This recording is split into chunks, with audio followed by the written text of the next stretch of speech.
primed with social media to think a certain way and to be a certain way, that everything starts, like every hard conversation looks like a red flag. Every critical feedback is you're being disrespectful to your employee. Every critical conversation about a missed deliverable is like, completely turned around a different spiral. So as a generation, our tolerance, our threshold is getting much lower. But resilience is not built like that. Resilience is built, then again, very generation agnostic, but resilience is built when you complete your stress cycle by repeatedly doing things which are in reasonable amounts of stress. So every hard conversation, you can't escape and move to the next. Or like every time your manager has pulled you up for like a misdeliverable, you can't say that your workplace is toxic and I'll find like 10 better workplaces. True. So that doesn't complete the stress cycle for us. And of course, the plethora of opportunities is just adding on to that with instant gratification. And then together, what snowballs here is that as a society, we're soft. We're expected, like too much of Instagramification and TikTokification has happened. So just like random jargon out of context is being just slapped on one person to the other. And nobody's like fully committing to anything. That is so true. I agree upon that. Priyasha, would you like to add something to what Vahista just said? It's a very interesting point. I'm just replaying a lot of conversations from my own workplace on the same note which Vaishta just said. So yeah, I see this happen a lot in my workplace as well. So there's a major age difference. The moment the manager pulls in somebody, okay, that's a red flag. I'm about to leave right now. So this is something which I hear a lot with my colleagues. But again, they're not from the same generation. I have Gen Zs in my team. There are many millennials, and then I work with Gen X as well. So it is all across. Yeah. Right. So, even what I have observed, we get into a lot of assumptions. We are just assuming that, everybody's. I remember having this conversation with one of my clients, and with the 100 challenges he was facing, the last line that he said, he was a millennial, a founder of his own company. Completely overstressed, and he says, एक तो और last but not the least, but ये Gen Z नहीं समझ आती मुझे.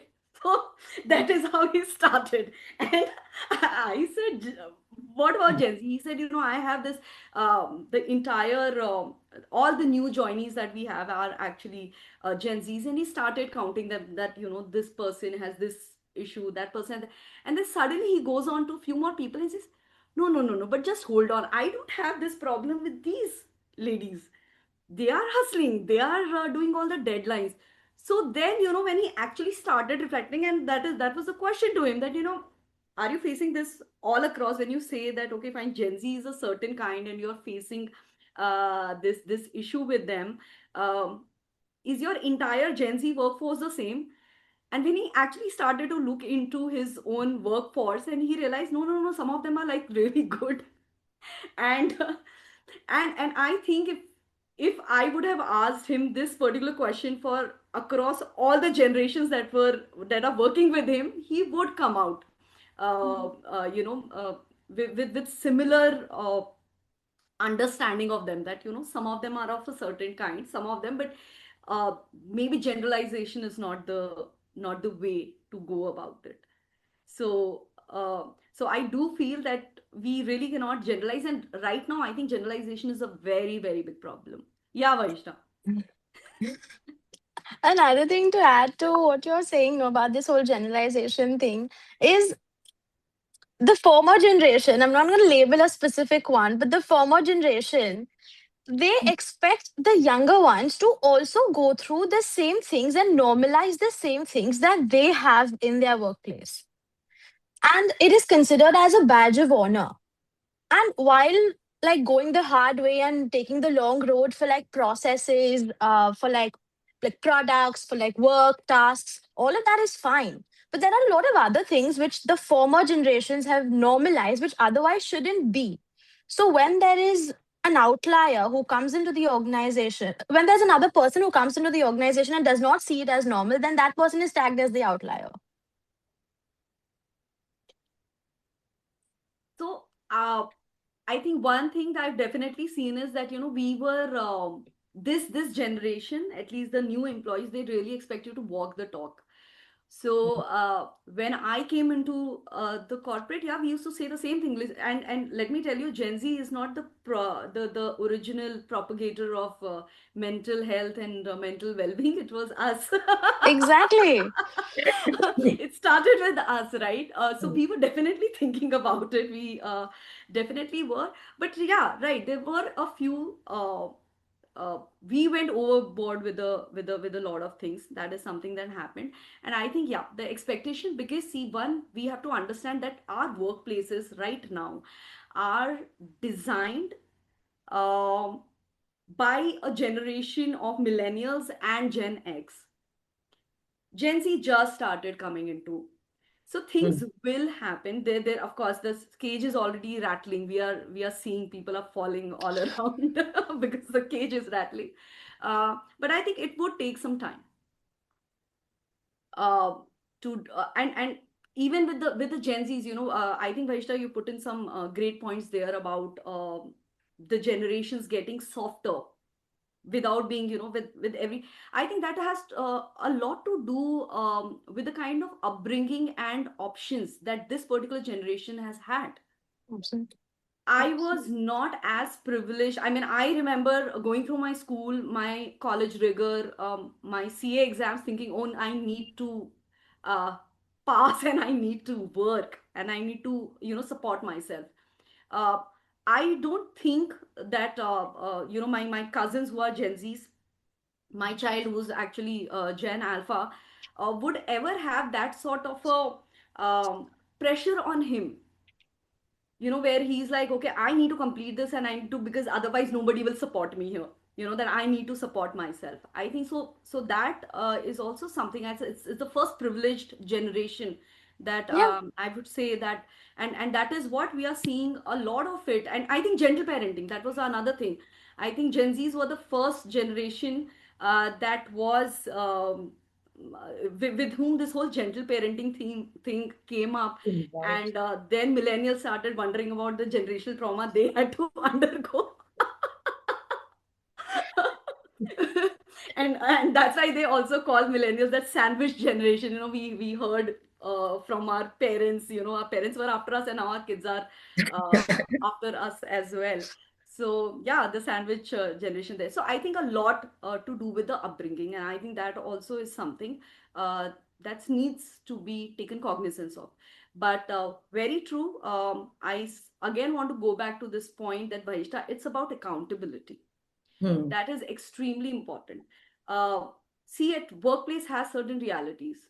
When a report has to go at evening, if I'm and especially if I'm working in a workplace like Priyasha's, which is open in the night, and if my deadline is a US deadline and the report has to go early morning at 4 a.m., it has to go at 4 a.m.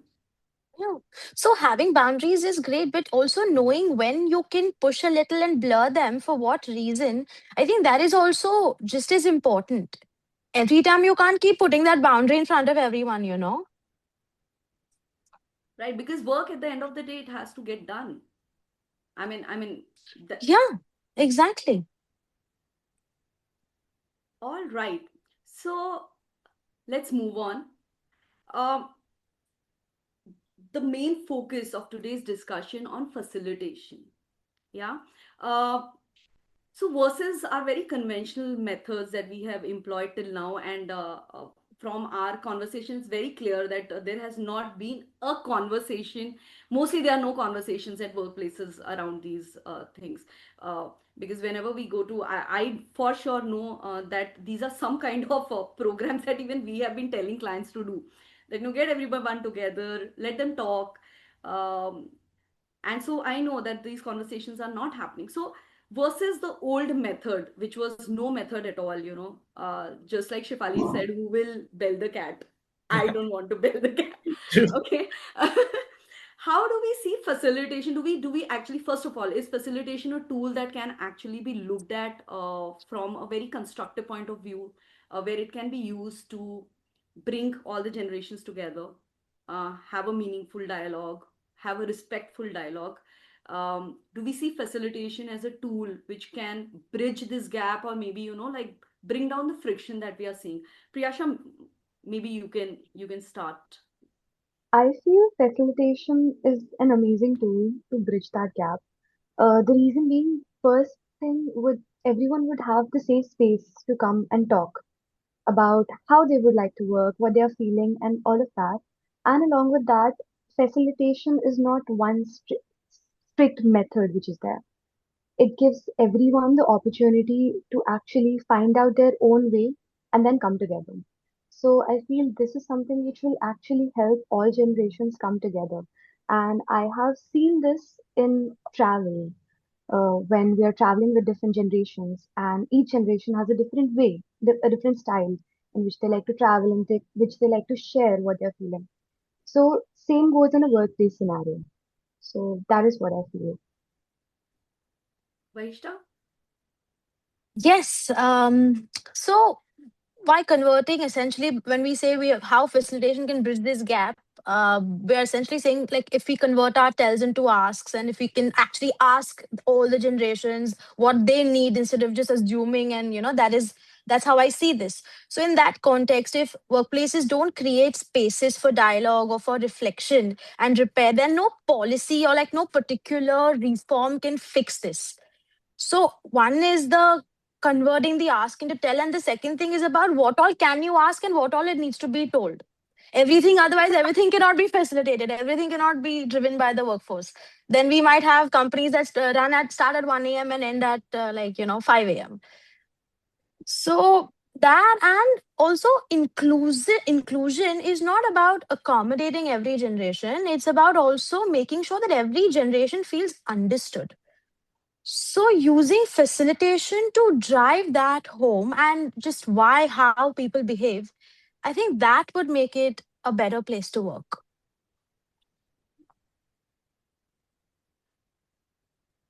Fali? Perfect. Actually, I totally agree with both what Priyasha and Vahishta have shared.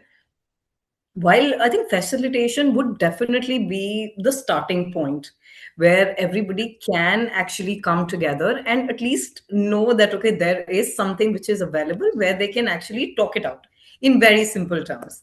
The point is of asking the right questions, like just I think also Vahishta mentioned, some things can be told, but then even during facilitation, what exactly are the right questions, what exactly is the right way to ask questions, how do we facilitate that gap to say, I think for the lack of a better word, that is something which actually makes this a great tool or a platform where people are actually coming together, sharing what they feel, understanding each other rather than pointing fingers or making assumptions. So, of course, to one single line, great tool with the right kind of questions, knowing what to ask when to who. So, if both of this come together, of course, this is the starting point of what exactly is needed in workplaces today to bridge that, at least the communication gap that we discussed in the beginning, and then work together going forward. Right. I think striking that balance is extremely important. True. Like both of you mentioned, what can be facilitated and what cannot and should not be Mm. facilitated. Uh, Also, uh, if I really see all of us here, at least the four of us, the beliefs that we and the upbringing that we have had, if you look at it from a very cultural perspective, we all come from families where we were brought up with the belief, or a value rather, that age demands respect, and you have to give it. uh, that reverence is always there to elders, that okay, fine. Mm.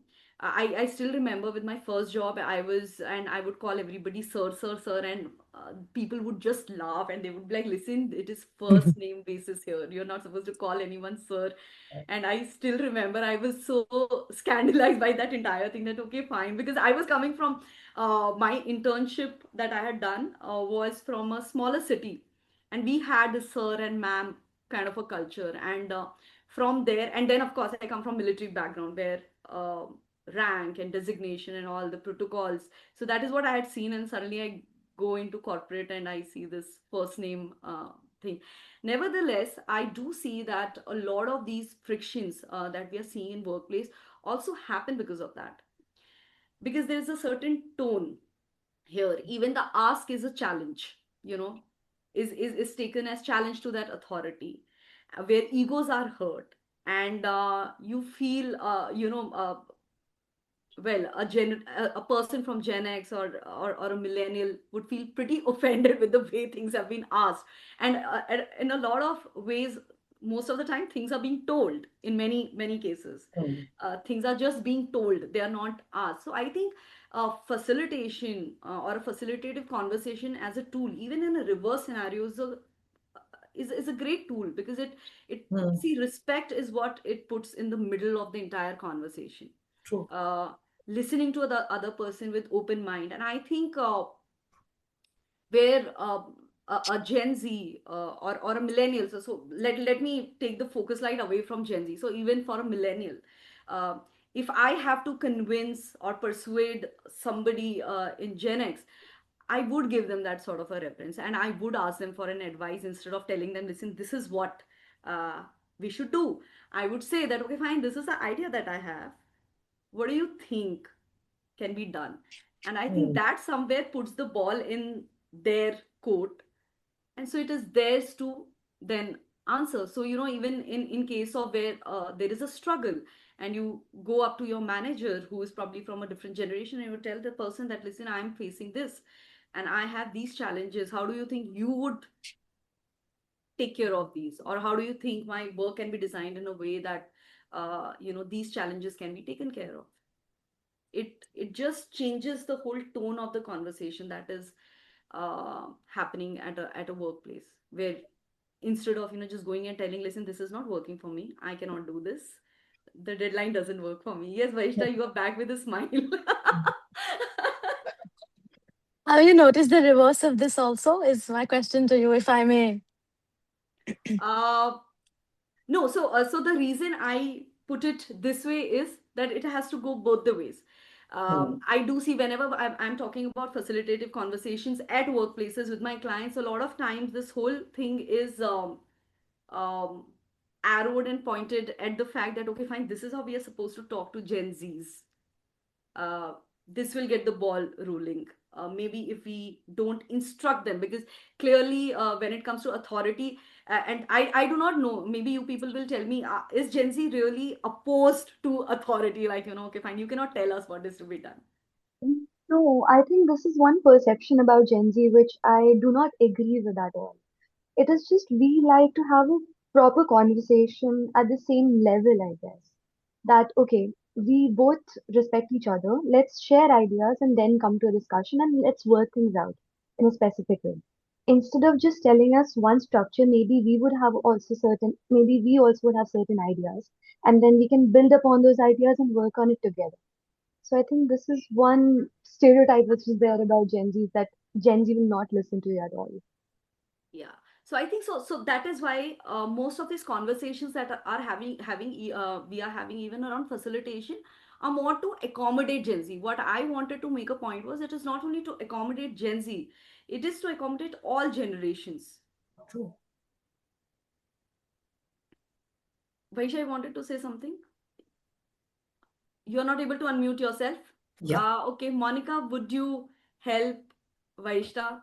I had no part to play in this. Thank you, All right, Monica. there I you think I was talking too much, so she just quietly muted me. Yeah.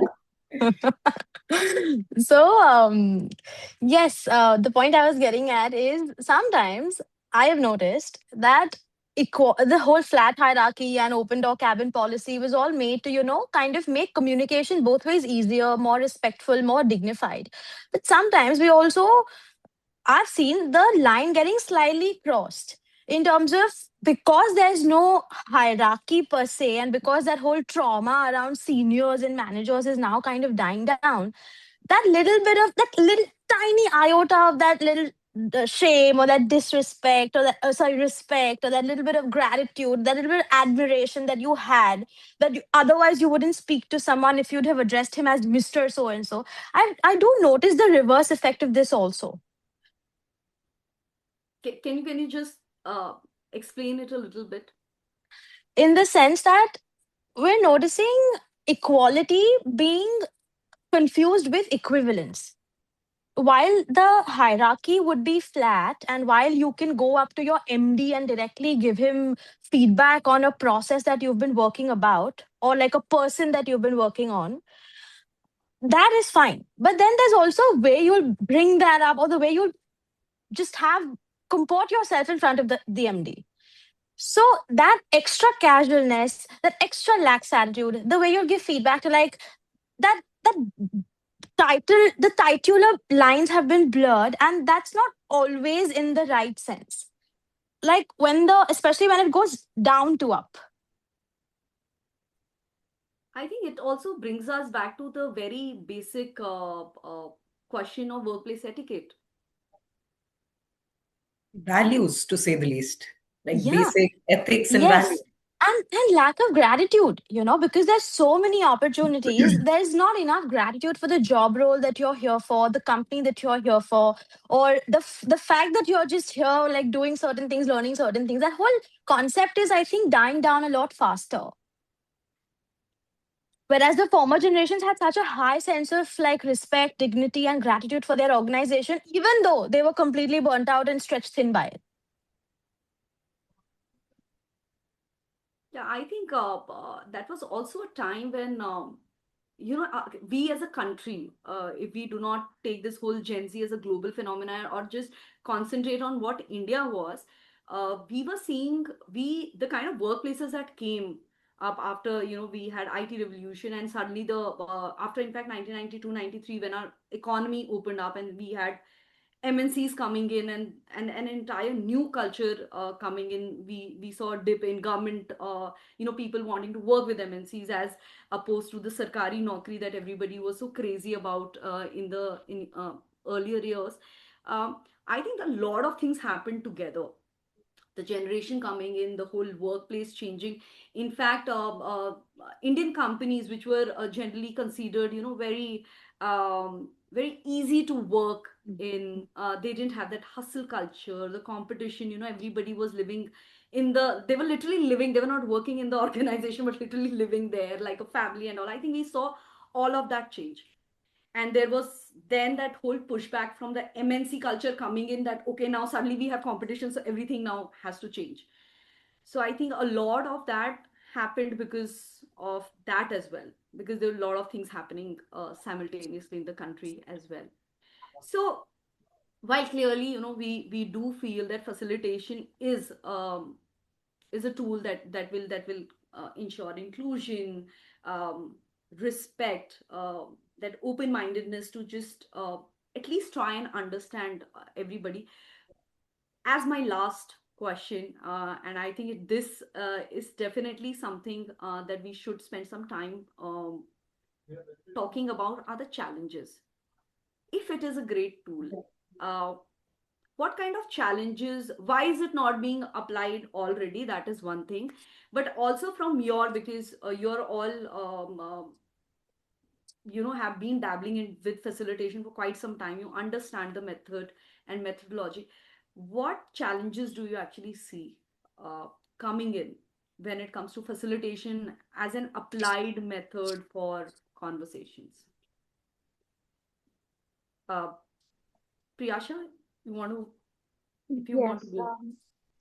what I have personally felt is acceptance. I have felt that a lot of organizations and a lot of people in the organization, they don't accept this tool and they're not ready to implement this. This is something which I have personally felt with the organization I am working with, or in the past where I've actually been and I've spoken to a lot of friends about the same. A lot of people are not accepting this role, coming from a set mindset, okay, what will happen maybe. Do we also see what I also, yes, Shefali, please. Sorry, just adding to what Priyasha said, I think acceptance, because there is no awareness as such. In a way, because say for example, I were to say facilitation, like facilitate a conversation, what people who are not aware about the process, the tool in itself, what they will see is people sitting in a group and chatting. And how is that a tool? Very in very simple layman terms. So people who are involved may understand the difference, but that awareness of how exactly does that go about, and how and why does it even help in the first place, that is something which is actually lacking. And because of which the acceptance, I think, adding to what Priyasha said, that is exactly because of which the acceptance is something which is very low. And agree to that, because acceptance is something which is a problem, but and also attitude. For I think we spoke about this, right? The different values and cultures and backgrounds that we come with. Attitude and awareness are the two major challenges that I foresee for this. Absolutely agree with this. Vaishta? Well, I do agree with what Priyasha and Shefali have, the points that they've made. I'm also looking at it from a different lens. Um, the reason why this hasn't already become a norm in organizations could be because it could be perceived as volatility, or like a culture dilution, or terms of like it's unpredictable. You don't know after going through the entire turmoil of this entire thing, setting out new SOPs, what is actually going to be the ROI. Also, business is presently happening. So there's not been any. So how will you then justify the additional ROI? It's not like the company is already dying down and then you're trying a new method. So investment in something which is why rock the boat kind of a situation. So that, and you don't. So perhaps they could also be a little scared that if we kind of become a very people first organization, and if we are we compromising on process, are we compromising on revenue, are we compromising on deliverables, because if this is not landing, it can't. It's like a well balancing scale. Either one way could go completely, like toss the entire ecosystem out. So there's so much uncertainty around first the application of this, then the investment involved, then the repercussions of it, and then finally being able to see the return on the investment in terms of culture change. And if it's, as Shefali said, if it's done rightly. And then again, there's like what to facilitate, what you cannot facilitate, what you cannot just bother touching. Because revenue is ultimately the ultimate bloodstream of every organization. So nobody would want to mess with that, even especially when you're doing well. So I think that's a very valid point. I think any business, it would be, I think the biggest matrix, or a stat that would that matters to business is the bottom line. Is the bottom line, the top line. And I think this actually brings us to this whole thing. Even with the trainings, for example, Yeah. the reason is because you can't people are subjective things, if I may say. They are a subjective resource. Yes. How do you don't even know what kind of leakages are happening, because the conflict is happening. And like Vahishta rightly said, until the boat is sinking, nobody wants to really rock the boat. Mhm. uh, so definitely there is that lack of awareness. I do feel that facilitation as a method and mode is still getting its launch pad in training rooms, uh, and even to sell that methodology, to make people understand. It is a uphill task, because at the end of the day, that whole thing, oh, you made us do everything, what were you doing?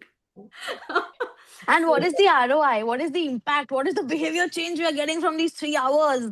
yes, and this is even, I think, even if they do see a behavior change, because a lot of times these programs happen and they do see a shift. But the problem is this shift cannot be measured. And if this shift cannot be measured, there is no question of going and measuring the ROI. I think that that Mhm. definitely, and if you want to really do it, I think it's a very comprehensive thing in itself. You would probably have a department just doing that Mhm. work. Yeah. So Uh, in one word, I would say this is the intangibility of it, the whole Absolutely. thing. Yes. I do. I think there is another point that I would want to add. So, when we are doing these facilitative sessions, uh, the very foundation on which it sits, this entire session would sit, is creating a psychologically safe space. Now, when we are talking about psychologically safe space, creating it in a limited area with limited people for a limited time, and with the person who's probably an external consultant or coming from outside, is perhaps an easier thing. Now, when you translate this entire thing to a workplace where people are meeting everyone, right? So just translate the training room into a bigger workplace. Every day you have to strive to create a psychologically safe space for people to share. uh, uh, we see a lot of workplace politics that should literally be non-existent for something like this to work, or at least that trust within the team and within people has to be there for somebody to just open up, because you do not know, I may want to open up to my manager. I do not know what repercussions are going to then um, come back and happen to me. And also when you're at a large organizational level, when you're measuring incentives through performance, when you're evaluating each employee for what they bring to the table, it's not possible to be in a psychologically safe space, because I know I'm being watched every single day I walk into the organization, and I'm also being watched on what I do on WhatsApp and what I do on Facebook outside of my work. So the question of psychological safety, as I mean, dreamy as it sounds, it's not practical to translate that with a workforce of, like, let's say, 50 people or 100 people. I may find soft pockets in the organization, but I will not find the entire organization being completely transparent with each other. So then how does facilitation play into something like that? Right. So I think it has to find its micro seat somewhere. Okay, all right. I think it has been a very, very insightful talk, and I think we have been able to, I think, evaluate facilitation from both pro side and the challenge side as well. Um, it was a great talk. Thank you so much. How was your experience of it? Actually, talking it out. I know we all keep discussing this in a very, but I think this is a very. It was a lot more structured way of just talking about it. Shefali, how was your experience of this fireside chat? Well, great, actually. And first of all, thank you so much for having me here. The point is and this is what the crux of facilitation is, right? To come together and to be able to speak in a way that is respectful, is something that people are heard. And I think this is what we are trying to do. And honestly, from the organization that I work with, like Vahista said, psychological safety, okay, it's been quite early. It's been 2 months since I've joined here, but I don't see that as a problem here, touchwood, because the way uh, it's like the way the challenges are actually accepted, every single why is accepted, although there are of course certain pockets where it's not also, but the way it is, I think the change is actually coming about. And that actually comes up with a lot of awareness and maturity at some stage. And say, for example, if an organization grows and how exactly they kind of build themselves, how exactly we would want the culture to be like. So that kind of shift is actually coming about. And right now, I think is the best time that we introduce facilitation in some shape or form, Sarita, if you know what I mean. Some shape or form. And this is the actual space to bring about that change so that it starts very early and we are not just late on the bus that way. And so, of course, great experience. And Vahishta and Priyasha, I mean, their experience, of course, has been much more relevant in terms of different clients that they deal with. And so, and of course, a great learning experience for me otherwise. And great experience overall. Thank you so much for having me. All right, Priyasha. It has been a very insightful conversation and absolutely love this conversation. One thing which I, took from this is that every generation is generalized a lot. And somewhere deep down, each and every generation wants not to be generalized. Because deep down, all of the generations, what they want to do is come and work together. So I think one thing we should keep in mind is that in facilitation, let's not generalize anything, and we should create more awareness so that people start accepting facilitation. So Right. yeah, and it has been absolutely lovely connecting with Shefali, you, and Vaishta. So yeah, Thank you, Priyasha. Vahishta? I'm honestly a little bummed you're not using 3 to 1 here, but on a more serious note, so for me, this whole experience was really holistic, and I say this because I sit at the intersection of the 3 pillars of today's conversation. I am an employer myself. I am Gen Z also, and then I also facilitate for corporates, and I manage like the group dynamics and everything that we spoke about today.